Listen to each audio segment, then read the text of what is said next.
Tidal volume, volume of air inspired or expired during a normal respiration.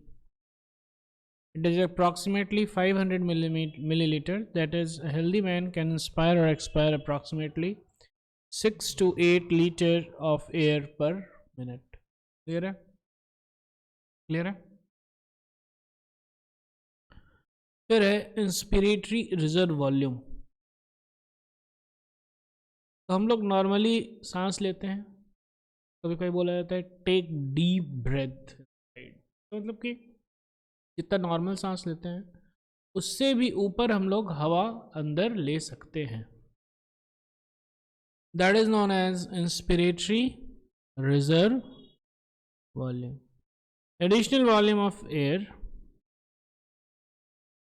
additional volume of air a person can inspire by a forcible inspiration, है ना, ज़बरदस्ती आप कीजिएगा.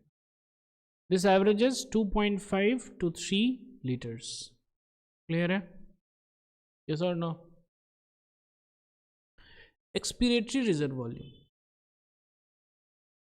जैसे forcibly inspiration होता है वैसे फोर्सिबली हम लोग एक्सपीरेशन भी कर सकते हैं. और उसका एक एग्जांपल है while inflating a balloon. हम लोग क्या करते हैं? फोर्सेबल एक्सपिरेशन करते हैं.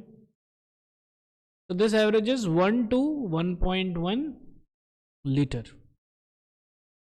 ठीक है, ये हो गया एक्सपिरेटरी रिजर्व वॉल्यूम. ध्यान से देखिए, जो टाइडल वॉल्यूम है इसके ऊपर है इंस्पिरेटरी रिजर्व वॉल्यूम और उसके नीचे है एक्सपिरेटरी रिजर्व वॉल्यूम. क्लियर है?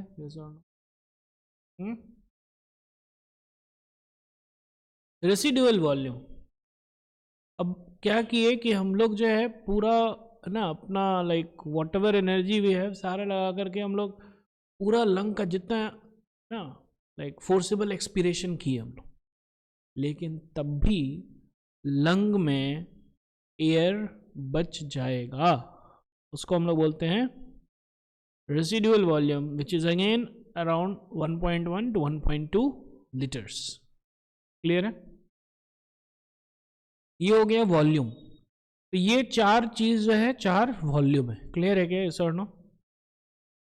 अब कैपेसिटी. तो ये जो कैपेसिटीज हैं इंस्पिरेटरी जो भी है ये चारों वॉल्यूम का, ठीक है ना, उसका परम्यूटेशन कॉम्बिनेशन करके है ना बना करके that is capacity. By adding up a few respiratory volumes described above, one can derive various pulmonary capacities which can be used in clinical diagnosis. पहला इंस्पिरेटरी कैपेसिटी.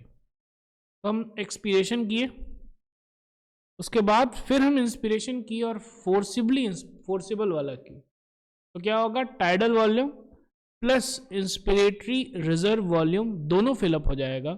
इसीलिए जो इंस्पिरेटरी कैपेसिटी है ये दोनों का एडिशन है. क्लियर है? Yes और नो? ठीक है, तो यहाँ पे लिखा हुआ है total volume of air a person can inspire after a normal expiration. This includes tidal volume and inspiratory reserve volume. Next, expiratory capacity. ठीक है, तो हम लोग नॉर्मल इंस्पिरेशन किए और उसके बाद फिर हम लोग अगर फोर्सिबली एक्सपिरेशन करेंगे तो टाइडल वॉल्यूम भी निकलेगा प्लस एक्सपिरेटरी रिजर्व वॉल्यूम भी निकलेगा, जो कि है टीवी प्लस ERV. क्लियर है क्या? यस और नो? फिर है functional residual capacity.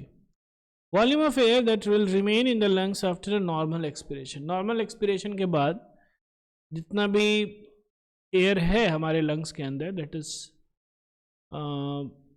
Expiratory reserve volume plus residual volume, इन दोनों को मिला करके फंक्शनल रेसिडुअल. वाइटल कैपेसिटी सबको जोड़ दो. नहीं सॉरी, वाइटल लंग कैपेसिटी हो गया, रेसिडुअल के वॉल्यूम छोड़ करके सबको जोड़ दो तो ये हो गया वाइटल कैपेसिटी. क्लियर है क्या? That is actually tidal volume plus inspiratory reserve volume plus expiratory reserve volume. Clear है? And then the total lung capacity is, सारा चीज को आप जोड़ दीजिए. क्लियर है क्या? क्लियर है? कुछ क्वेश्चंस, कुछ doubts? That's it. This is respiratory volume and capacity.